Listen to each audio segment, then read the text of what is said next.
The outback town of Bourke is a long way from anywhere, from Melbourne, and even from its nearest neighbour towns.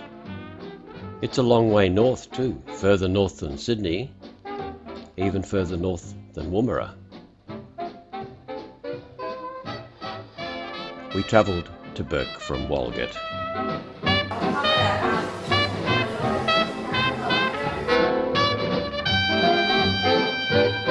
Was there a message here?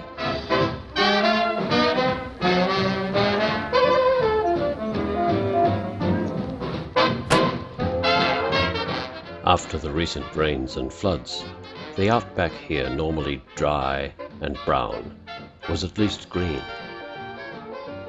Nonetheless, it seemed to have no respect for our 60-year-old car.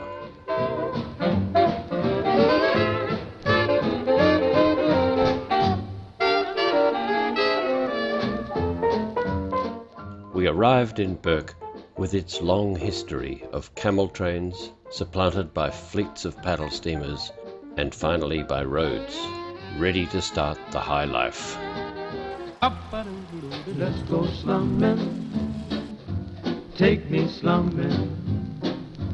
Let's go slumming on Park Avenue. Without a doubt, Bourke's most admired building is its courthouse. We were looking for the high life in the cafes and on the streets. Let's go smelling where they're dwelling. Bourke these days seems almost eerily quiet, but it's not like some struggling outback communities nearby. Bourke is growing steadily and strongly.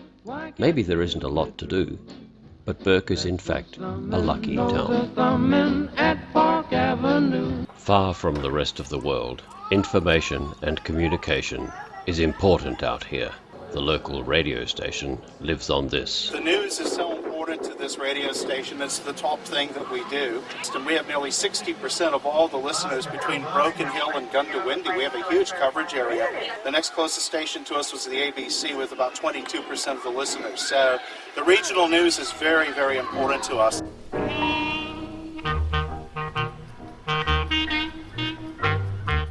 Time now to see what we'd come for. The Darling in full flow, on board the historic Jandra steam paddle boat.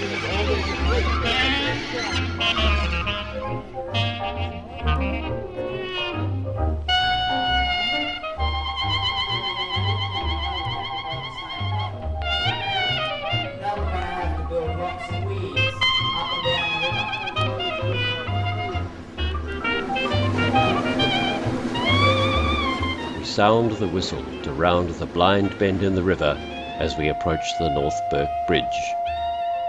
Built in 1883, it was one of the first lift-span bridges to cross the Darling. It was constructed in England and brought upstream in sections by paddle steamer. It serves only as a footbridge today.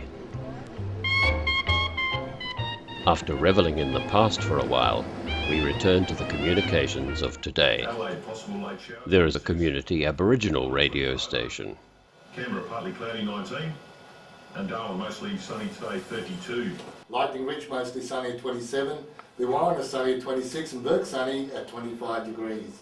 You're listening to 2 Cuz FM, it's 5.5 minutes past 11. I don't like their photos being taken. No, especially Aboriginal people, because apparently, That's right. they apparently take their spirit.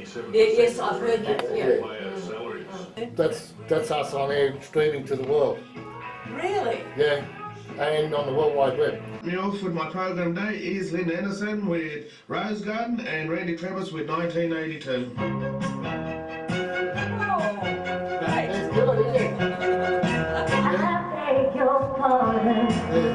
It's going to be shut down, and I put my foot down and said, no, we're not going to shut down.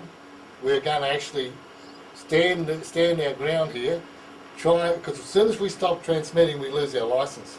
So for 12 months on very little money, I actually kept this place running, looking at being self-sufficient within 3 years. I think, and she did some linguistic... Together with Dennis and Aldo at this community radio station is also Angie, a language specialist. That's one of the languages here. And Dot Martin, who you might have seen around the corridor, she's an Yimpa woman. Right.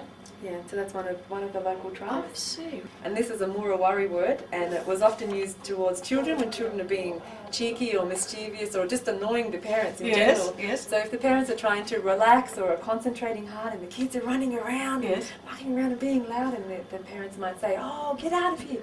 Go away, you Gumulbari kid." This dish here fires the signal up to the Optus satellite that goes down into Alice Springs. Alice Springs then feeds it into their own, in Padre feed it through their own system.